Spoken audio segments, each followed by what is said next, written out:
Brent, we've talked in the past about the value of land brokers and just land men in general to renewables companies. It seems like that value is only increasing, and you're seeing this really kind of marriage of the oil and gas side and the renewable side needing to come closer together to be able to execute these projects properly.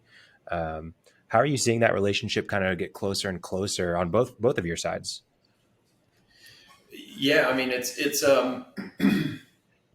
you don't know you have a problem until you have a problem kind of thing, and that's Yeah. what any kind of growing and developing sector of industry experiences, right?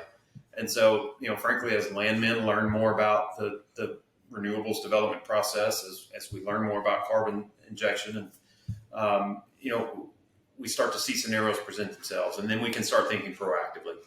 And so that's when you start thinking about, okay, what are the rights of the mineral estate in a given state? What attorneys can I consult with for guidance on how I draft my forms, language that I need to have in my agreements?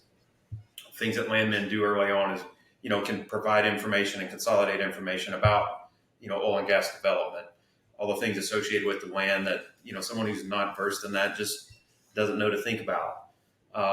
We're starting to see and really pushing a lot with our developer clients about understanding what the underwriting process is going to be like.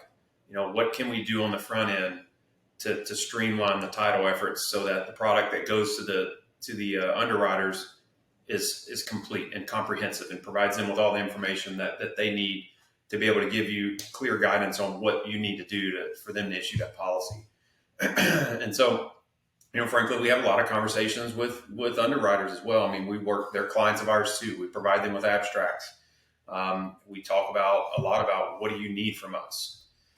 What can we provide to provide a better product, and what can we do for our developer clients to get ahead of things and provide them with information.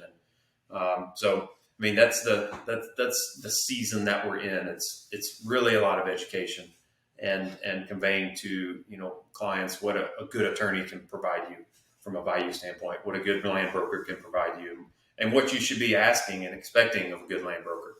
It's like anything. There's good and bad, and you want to steer people to quality folks that can represent our industry well.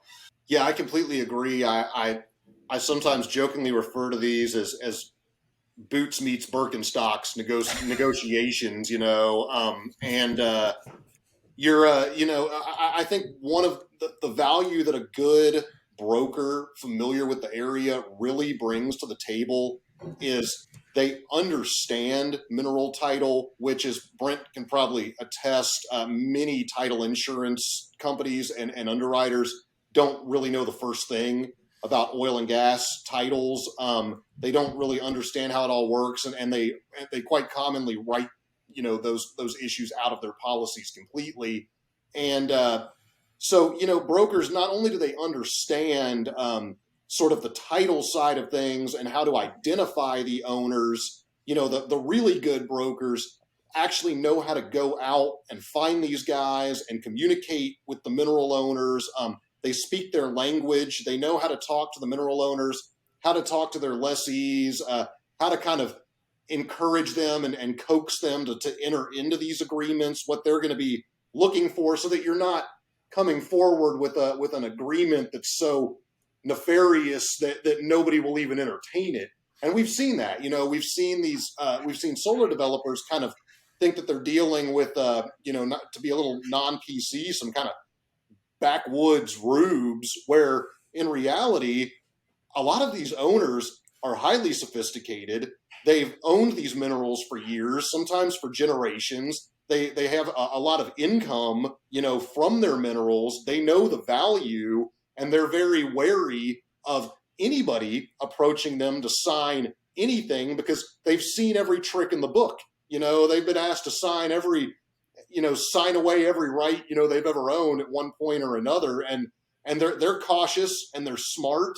And if you know how to approach these people, and you know how to deal with them, you're going to get a lot further than a heavy-handed approach.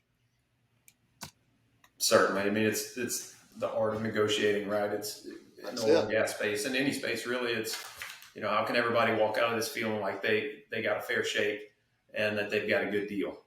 and that's how you have to go into it. So when it boils down to it, you're dealing with people, and people are proud of what they have, and you have to respect that and do your best you can to educate them, but also represent your client and represent the negotiate in your client's best interest. So it's just another land deal, really, when it boils down to it.